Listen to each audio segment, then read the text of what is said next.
This is Karen with NewClevelandRadio.net, and it is time for the rant with Barbara Rose Brooker.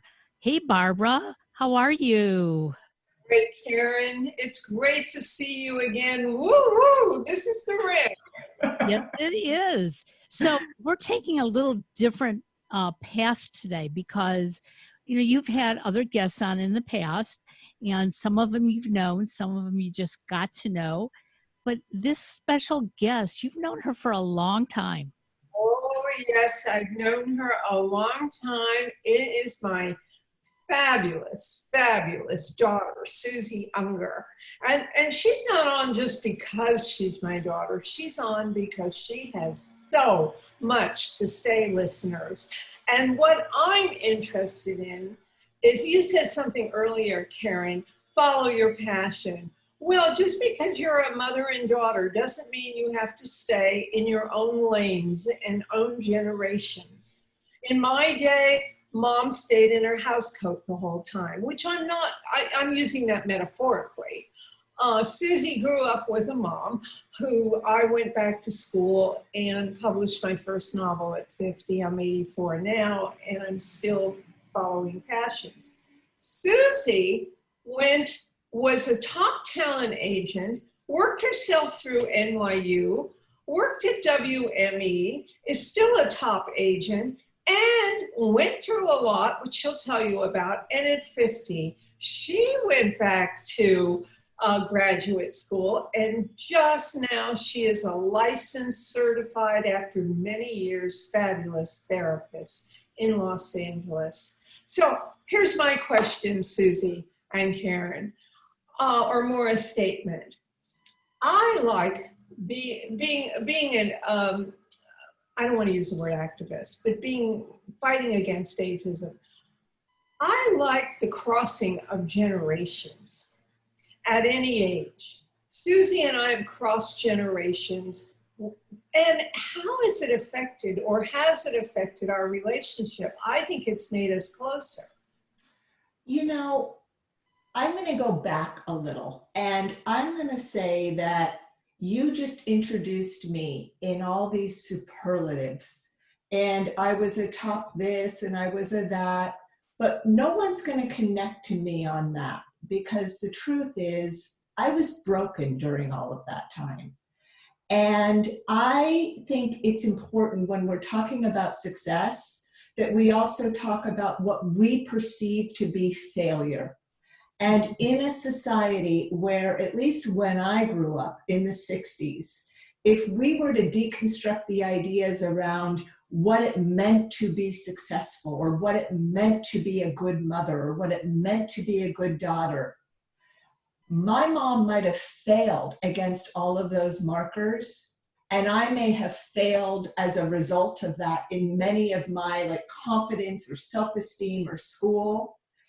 But what I knew, my motivation or my tenacity was tiny. I didn't have contacts to fly to LA. And it was one step at a time. And so I really like to say to people, what are we measuring success against? Because you're going to connect with me in my reality. You're going to connect with me in my pain, in my honesty, in who I really am. The fact that I've achieved means nothing. It's really who I am and how I got there. And if I had named, I'm a failure at this, which I've felt many, many times, then people can go, I understand that. But a failure against what is the marker for success? Mm-hmm. And everyone has an individual marker.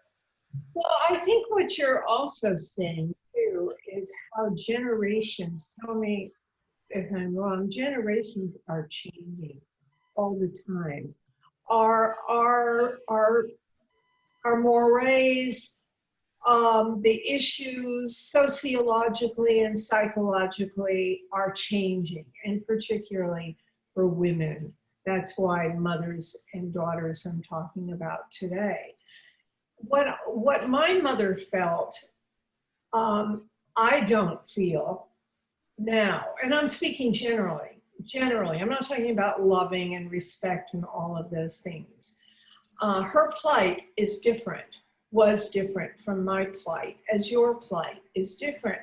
In other words, we've crossed generations. We both, what's interesting. Here's the thing about generational trauma, and Karen, I invite you to be part of this. You're a mommy too. Sure. Is there's this idea that anxiety runs through a family system for three different generations, right? So whatever my great grandmother had was passed on to my grandmother, was passed on to my mom, was passed on to me. Unless you break that cycle, change can't evolve. And I think for Barbara or Mom, your response to all of those ideas was rebellion that didn't look like, oh, I'm being powerful and I'm an artist and I'm a writer. It looked like, what the F are you doing? You're a hippie and you have no value. And I think that then value turns into, well, I'm not valuable unless I make money, unless I publish books, unless people know who I am. And really for you and I, Mom, I was in rehab for 8 months. I was like, I almost died. I don't know, the listeners don't know this. I almost died from anorexia. I had a lifelong eating disorder. And my mom and I did not connect during that time. There was a lot of blame and a lot of name calling and a lot of not having real honest conversations.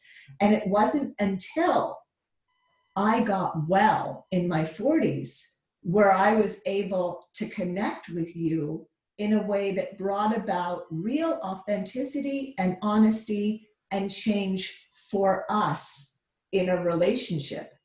Does that do you understand that? Absolutely. It's amazing. It's amazing the journey that you have been on, and other women, I'm sure, on similar journeys, and how painful it was for me too. Right. But then what I'm saying is we met at an intersection and started communicating. Yeah. Slowly. You just can't suddenly say, oh, everything's great. I'm great. And Karen, can you relate to this, like as a mom, as a partner, as a wife? Absolutely, because 4 years ago, when my mother was ill, my oldest son had sort of separated himself from us for almost 5 years. He was going through something I don't know. He can't even explain it. But when we called him to tell him that my mother most likely was dying, everything changed. Like you said, we met at that intersection and we started talking. And it doesn't matter what happened in the past. It's what we're going to do from this intersection going forward. And I sort of think that that's what happened between you and your mom, because once you started to get healthier, Suzy, you then could have that conversation with your mom and not feel like she wasn't going to listen. You had a way to make her listen at that point. Well, there's a real thing called fear. And I think fear is, look, racism, homophobia, all the isms, it is fear. And I know now, my mom was just afraid. She didn't know how to say, hey, I love you more than anything, and I'm scared you're going to die. She didn't know how to say that. And so I learned, okay, I get that that's going on. And now I can connect in my way by inviting her in to my experience and just having her listen. And I'm sure for your son, he was going through something. It was a response to something else. Absolutely. And that in that moment, you could all go, okay, we're here, and now we can move forward. It doesn't mean you have to rehash and go back unless that's necessary. Right. And Suzy says something to move forward, because at the time, and for listeners out there, anyone who's involved in eating disorders, anorexia, or whatever, all my friends would say, "Did you eat her a hamburger?" Or Hollywood that's how they are. They want to be thin. I mean, they were vitriolic. They were mean and mean-spirited. And that disease invited that. And I remember feeling like I would shrink and hide. I felt so guilty. Of course, I do feel guilty. I felt so guilty because I'm the mom. I must have been responsible for this in a lot of ways. But, and Suzy took a lot of that too. But you know, the point too is you have risen. You have risen. Well, let me say something about addiction or an eating disorder or drinking or any kind of um, anything. I don't even like to use the word disease for anorexia because it's a mental disorder and it has physical ramifications, but it starts mentally. And I believe that our response to pain is our power. And that is my response to making the bigness of me. I felt I was too big. I felt I was too much. I had to be in a small body, whatever it was, but that was my power. And when I work with a lot of addiction and I work with a lot of eating disorders, and I always say, like, that crown, that response to the alcohol, everything that takes you to that bottle, that is your power. Let's uncover that and let's have the response be to something that makes you grow and feel good. The bottle is not going to do that.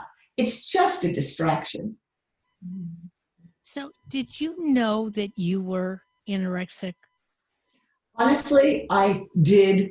I knew I was thin, but I really was in such denial because I was so 300 phone calls a day and 20 deals a day and taking care of people and being at the gym at 5 a.m. for 2 hours. And until I literally had an out of death experience.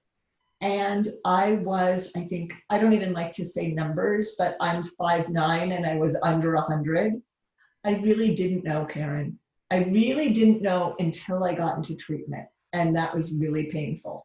And no matter how much anyone told her, it didn't matter because she didn't know. And that's part of the disease. Am I right, Suzy? No Well, matter- everyone's different. Like many people, my experience was very different from other people's. But, I remember, I mean, I have like horror stories and funny stories, but I really did think it was normal to eat half a piece of a 40-calorie piece of cheese and that would last me all day and live on Starbucks coffee. And I was on adrenaline. And because it felt so familiar, and for whatever reason, I was so high functioning, I thought everyone else was crazy. Even when they would tell you, even when they would tell you, clients would tell you. I I remember. can tell you your lipstick is too red, and you're going to go, no, it's not. Well, It has to be an internal thing, yeah, right? none of us want to be told, that even when we're told we look good, Mhm. if we look in the mirror and we don't feel it from the inside out, it's like, why did you say that to me? My husband recently said to me, I mean, I lost all of 3 pounds, and he said, oh, I can see it. And I looked at him, I said, no, you can't see it, but thank you for acknowledging it. Right. And there's a difference. Now, if that had been my first husband who would have told me that I lost, oh, wow, you lost 3 pounds, I would have sat there crying because I would have thought he was telling me I gained 3 pounds. Wow. Gaslighting. So it's what is on the inside coming out. And we do have that control, but sometimes, like you, Suzy, we have to go for help. Yeah. Yeah. And those voices will always whisper. And, Mom, here's the thing that I say this a lot with couples and I say it with clients. Both parties have to have, I use this word accountability, but I break it in half.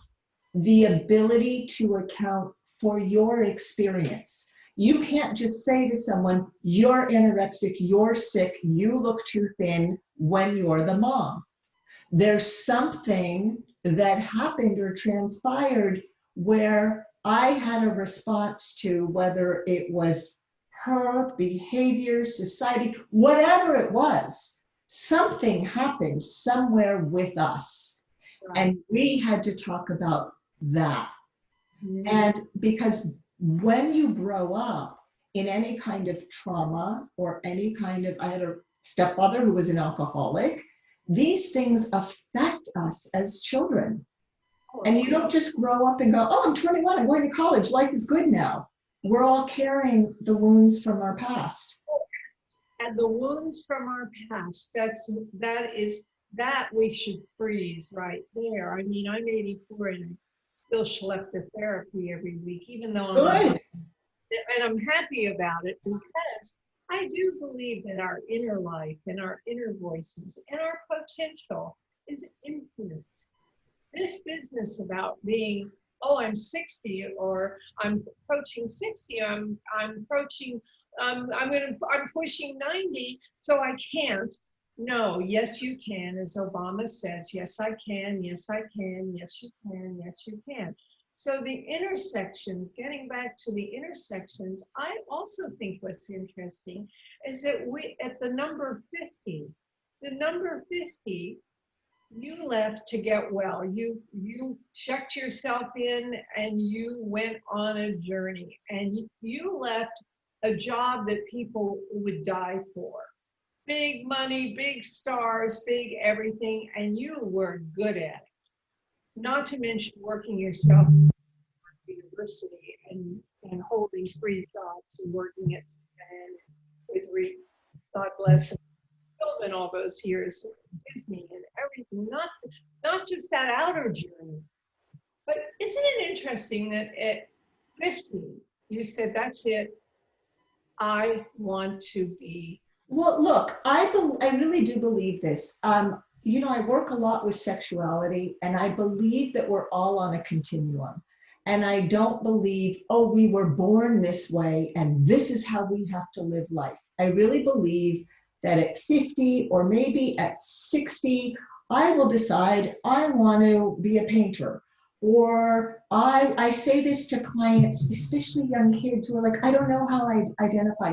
Am I gay? Am I straight? Am I fluid? I'm like, whatever you want, because you get to choose. It's all a choice. And if we're on a continuum, we're not fixed. So if mom said to me the other day, I want to go to law school, and I laughed and I said, go to law school, you can do it online. This idea that we're supposed to be fixed. Now, what happens is people who know us in a certain way, sometimes it's like, you know, when you have a medicine cabinet and all your medicine, like the pills are lined up and you want to open it and every day you see the vitamins in the pills. Well, when we change the pills in the pill cabinet, sometimes, and this is where your address book changes, friends get jealous, have feelings about your growth, feel left behind, and respond differently. And so every change has a domino effect in our life. And I always say, like, recovery or change actually changes your address book. Yes, and another word I don't like, Karen and Suzy, and I told you this last night, I hate the word reinvention. If I hear the word reinvention one more time, I like to say add dimensions to oneself. Reinvention to me means you're not okay, this isn't okay, let's throw it out. Like getting rid of old clothes and let's put on all new clothes. I like mixing the old clothes with new clothes and adding to one's psyche, to one's life, the inner and the outer. There's so much.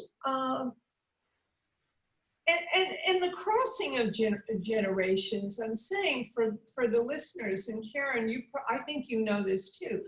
Suzy and I have worked together for many, many, many, many years, even during the time when she hated me and I was devastated. I hate you. Worried about her. But you know, being an author of 13 books, and I've had many TV options, and one is kind of. And you still do. I still do, true. The COVID came along. You have 2. That's true. But, you know, having this side, we have worked together. But I also want the listeners to know, never could I have achieved what I've achieved without a fabulous agent who believed in me, not just because I'm mom, who read my drafts, who read my scripts, who gave input. We still, even though I say, oh, I hate the industry, I'm all through, I want to go to law school, which I do. I'd love to do that on the side. I want to be a prosecutor. I love Can you imagine, Karen? Oh, Yeah, I can. Trump. That's what I want to do. Liars. But anyway, we work together, and at the same time, we're on we have alternate journeys going. Suzy at 50 and me at 50. So as far as affecting the relationship, I think it's interesting because I feel a certain closeness with Suzy that I can't have with anybody else. And that's not to say that my other daughter, who I'm sure is listening, Bonnie, isn't absolutely fabulous and talented, as Suzy and I both know, very talented. She has a different choices right now. But the intersections bring mothers and daughters closer, I believe.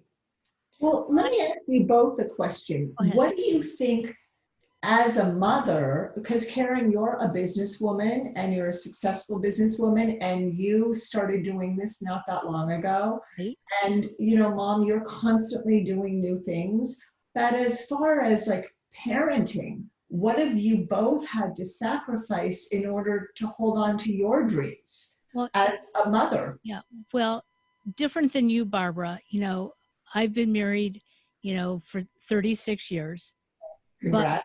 during those 36 years, I've held numerous jobs, and many of them I took because my husband said, I know you can do it. When I sat there going, I know nothing about this, he said, but you'll learn it. And thank God he was my support system, because if I had left it up to my mother or father, they would have said to me, are you crazy? You don't know the first thing about that. So I give a lot of credit to my husband. But during my son, from the time he was 5, my oldest son, from the time he was 5 till he was 18, I was constantly traveling. And if I wasn't traveling, his father was. I'm the strict one. His father is the laid back one. And, it was difficult. But what I saw was that we have 3 different lives in this house, and we all must live our life. Mhm, And it took a long time to see that. And mhm. that's what we're doing today. My husband is off on an IT project. Originally, he said to me, would I join him? And I said, if you can leave after 2 o'clock. And he said, no, I have to leave at 1. I said, then you're on your own. Um, and that's okay, because we're doing what we need to do for us. And it makes me feel good every day. Yes. You have the 3 lives living in the house, and you're each living your own life. Absolutely. Well, it's so, for me, there's this concept in therapy called differentiation. And it also goes along with like these transgenerational or multi-generational ideas. But differentiation, which is what you're naming, Karen, and it's the hardest thing, is where we're able to separate ourselves and our feelings from another's, right? And not take on their anxiety or even their want, to be able to say, I love you and I have work to do today and I'll see you when you get back. And when you have a relationship that can handle that, that's where individuality and liberation and connection exists, Right. because you both have your own identity and you're not enmeshed into, well, if he says I can't, then I feel guilty, and then it becomes, no, that's just a bunch of noise. Important, and in a way, that is what I'm saying with the intersection too. There's so many marriages. I never did particularly well in marriage. I personally am not attracted. Um, I I think that so many women and men they don't do what you said, Karen, or what Suzy just brought up. They say we're one person. We're one person. And I don't want to devalue those people, and particularly the ones who are happy with it, you know. But I don't think, to me, that's not the key to life, happiness, or self-awareness and growth. It just isn't. I don't think it's natural. I'll give you an example. Last night we went to a drive-in to have dinner because I needed to get out of the house. Oh, you're brave. Oh, yeah, well, I sat in my car with the mask on, you know. Yeah. But it's a place that my husband likes to go. It's you get burgers and chicken sandwiches, and he wanted an ice cream shake. And he said to me, "What kind do you want?" I really didn't care because I really didn't want any. I said, "Get whatever you like." And he got a root beer shake. And I took a sip of it just because I wanted to appease him. And I said, "You know, I really don't like root beer." And he goes, "Oh," teasingly, "why did I marry you? I love root beer." And I said, "That's good. You drink the shake. You enjoy it." And he looked at me like, you know, "Well, do you want something else?" He was trying to please me. And I said, "No. That's why I told you to order what you wanted." So we don't have to like the same things, you know? Right. It's, Right. That would be a great title of your book, Karen. I don't really like root beer shake. So, you know, But Karen, what you're really naming is, you know, I look, some of it is a preference. There are couples who have been together 30, 40, 50 years, and it works for them to be so symbiotic that really that's all they know. But there are also people who are in those relationships who have never known anything differently. And when one partner starts to decline or their functioning decreases, and they have to take on another role, caretaker or whatever it is, it's unbalanced. And that's where, oh my God, who am I? What do I do? I don't know how to do it. And self-doubt comes in. And so, you know, I really believe having these conversations in relationships is super important, is naming boundaries. Like, you go have your shake, you do you. I don't like root beer, but I love you. And hey, what do you mean you didn't marry me? Like, say more about that. But, you know, it sounds like you have a really good relationship. and we do. And that doesn't mean that you don't get mad and go to the park and cry, right? Yes. I did that a couple weeks ago. I know. I drove to the park. You read that. Yes. And I cried. And then by the time I got home, I was okay because I had my me time. And that's really what I needed at that point. And again, you know, going back to Barbara, age, it doesn't make any difference what age we are. You want to go to law school? Go to law school. You want to become a ballerina? Become a ballerina. You know, I had people who told me when I took over the radio station for my son, "You're not going to make it." I said, "What does make it mean?" Right. Does it Against mean what? the day that I'm happy? Does it mean that I'm meeting people? Does it mean that I'm helping somebody? You know, it's not about having the highest ratings and having sponsors.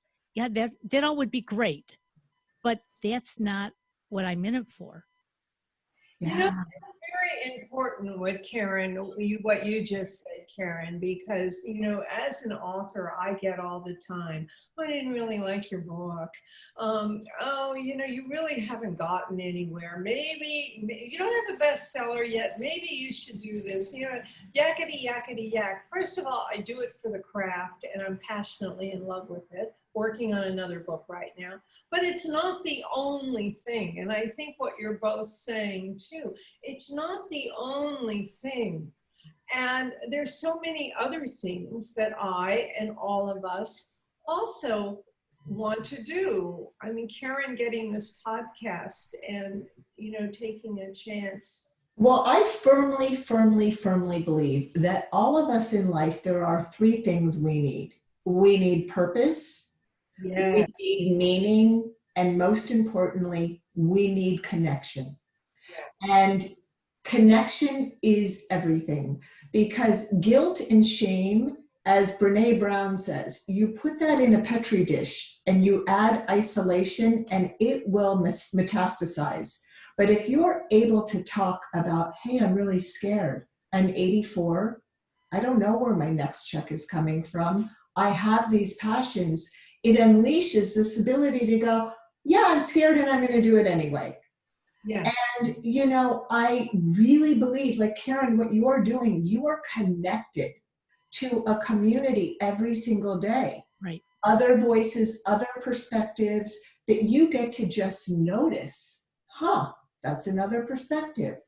Yeah. And it's very easy, especially in a pandemic, and especially as age creeps in, and with age, there are physical limitations. There are things that happen to us. We do have to go to the doctor more. We do worry more.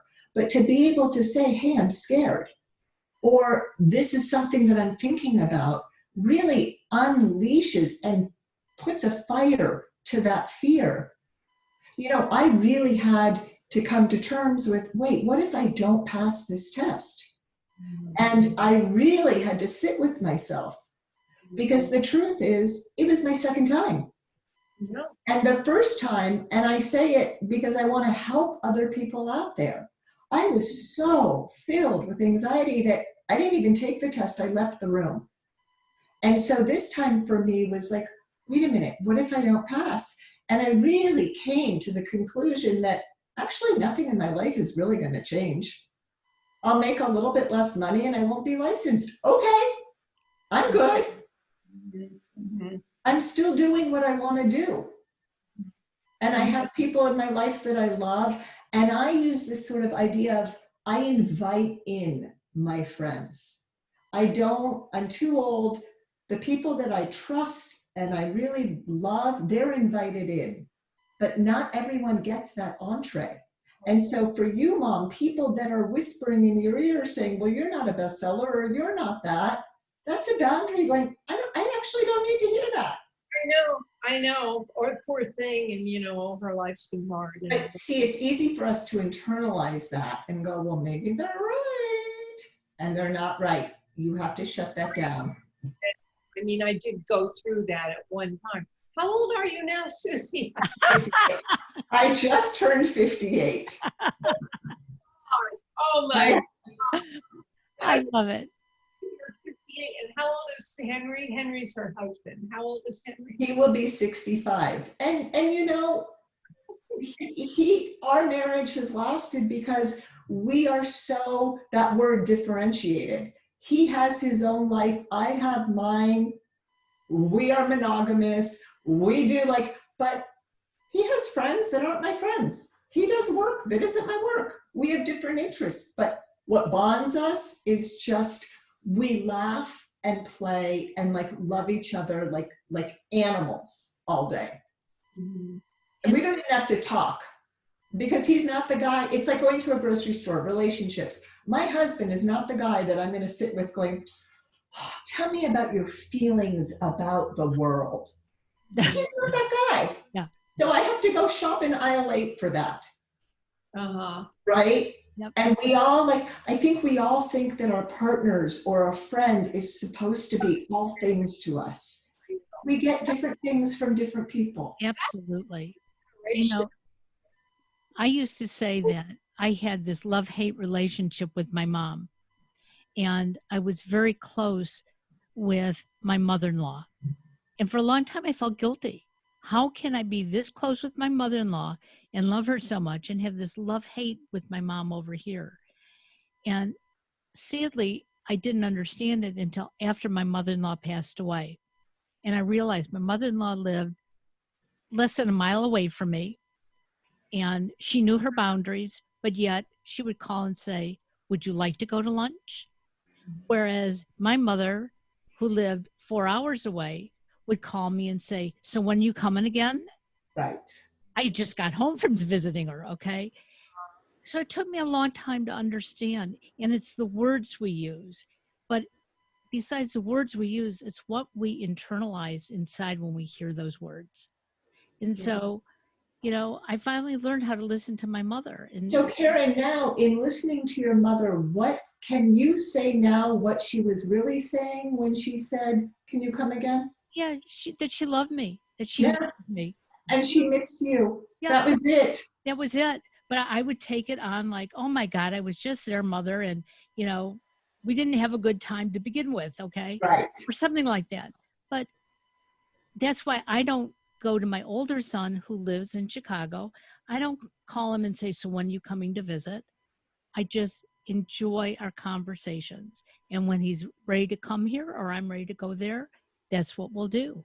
Yeah. And I think if people realized what their boundaries were and didn't have expectations on each other, that our lives would be so much better. So much. And I really believe like curiosity is such a tool that we all have rather than hearing it as a statement or as an assumption. Like when I look back with my mom, when she, it felt like was blaming everyone in the world except herself for me, right? And couldn't take any accountability that maybe the 500 calorie diet plates she would put in my on my dinner table might have had an effect when I was 12 years old, or commenting on my body, or always being on a diet herself. That somehow as kids, we internalize that. But if I had the tools now where I would say, Mom, help me understand like what you're thinking about maybe your role in all of that that feels too shameful to talk about. Because somehow it might mean, oh, I was a bad mother. Well, bad compared to what? Right? Absolutely.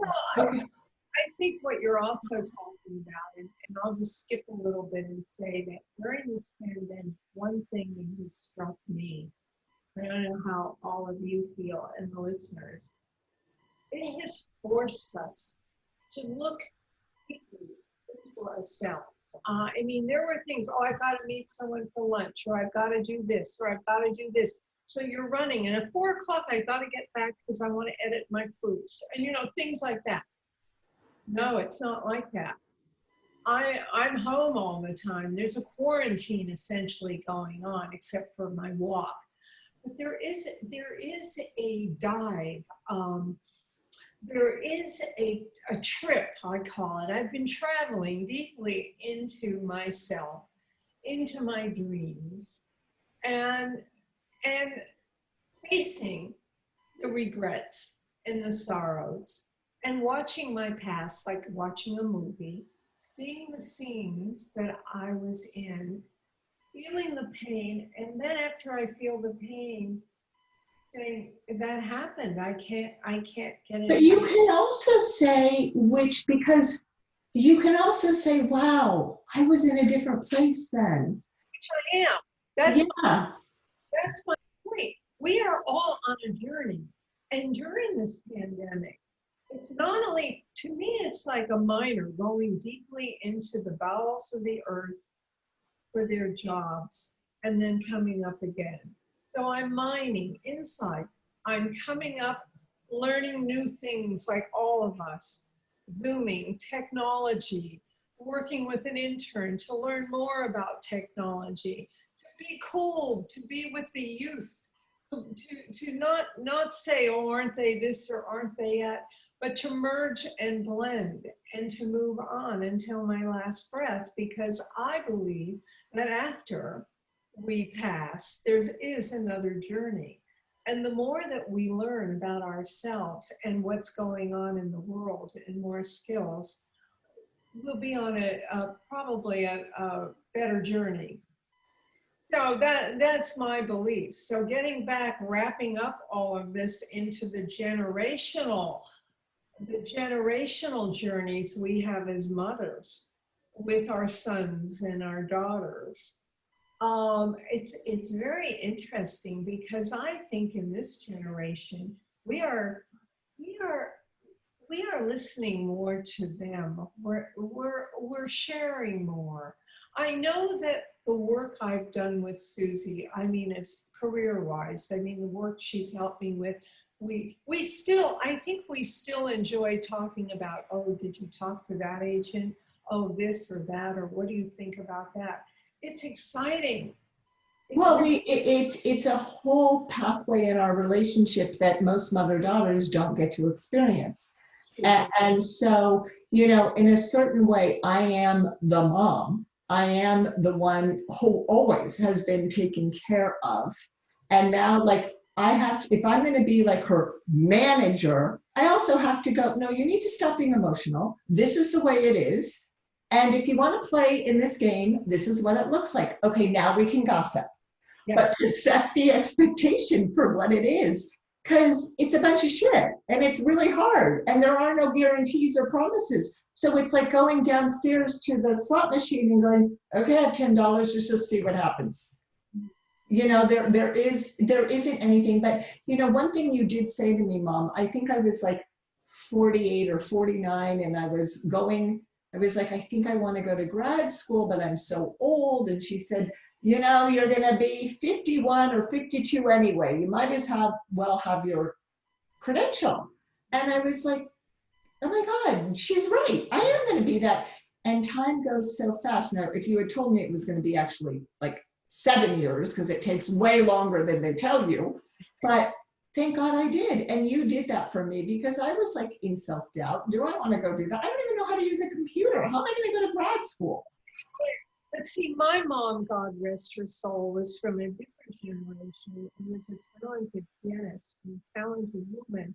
However, she really was like Jane Austen days. She believed the woman had to be at home and make a good marriage and that sort of thing. She said to me when I said I want to go to college and I was in my 30s and I want to go to grad school and I want to get a master's and I want to get a teaching credential, she was appalled.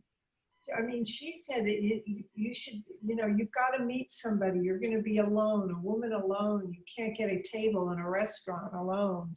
And that's very hippie-like. And it was don't, and based on fear, as you say, Suzy. So it taught me something. I really believe everything's based in fear. And underneath, I really do. Everything is based in fear. Yeah, I think that's true. But the bottom line is we all have fears. Of course. We all have fears. I mean, look what Karen's doing. When I said to Suzy, oh, I don't know if I can do a podcast, I don't know if I can do a podcast, even though I always kid and say I want to be a movie star. My dad was with Universal for 47 years. He dropped dead on the lot at 60. I had dreams of becoming an actor then, but basically I'm terrified. Basically I'm shy, even though I do speaking events and everything. And I thought, a podcast? I don't know. I mean, it's been an evolution, a slow thing. So thank you, Karen, for giving me the rant every week. And well, thank you for ranting with us. I look forward to Wednesdays. Aww. The subjects and your guests, they're real life. And that's what a podcast is, yes. And the fact that you bring real life to the table just, turns me around. I have to tell you, before we did the podcast today, I have had a terrible, terrible migraine. Oh, and it is gone. What? It's gone. That's amazing, because I used to. Wait, Karen, I woke up with one today too. Did you? Yes, I did. And I took my medication about an hour before the show. And usually if it works within 15, 20 minutes. It was not working. And I kept sitting here looking at the computer thinking, I don't want to cancel. I'm not going to. And it's gone.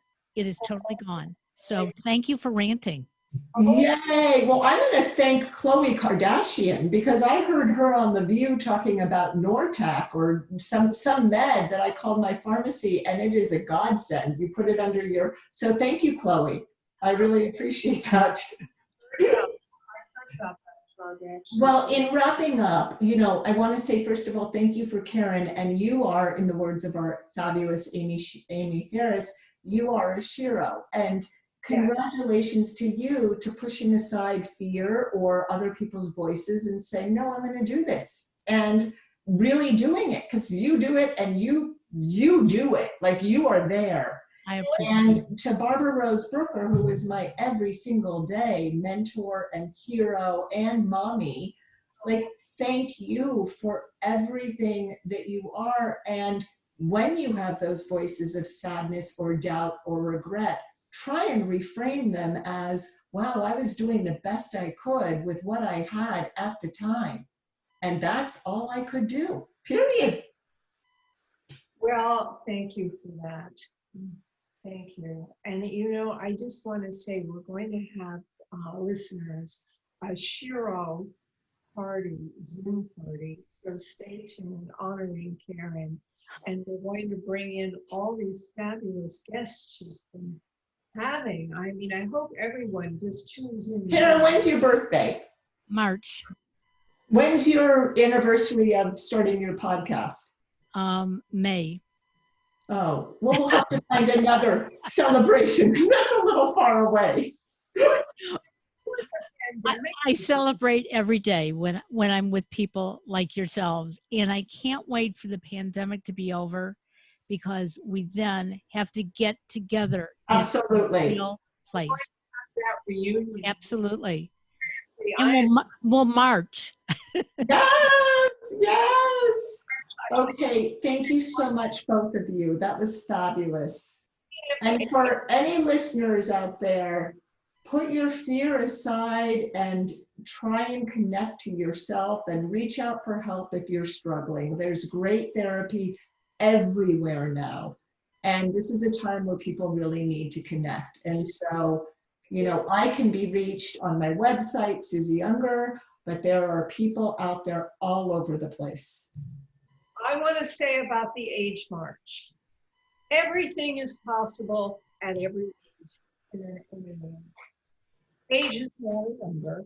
It's who you are. It's not a one size fits all. We're all activists and we're all age experts. So don't buy into they know and I don't. We are all aging. This is what I want to say. We are going to have the first virtual Age March in history globally. I am working, I can't say right now, we are waiting to get a national sponsor and Face of Age.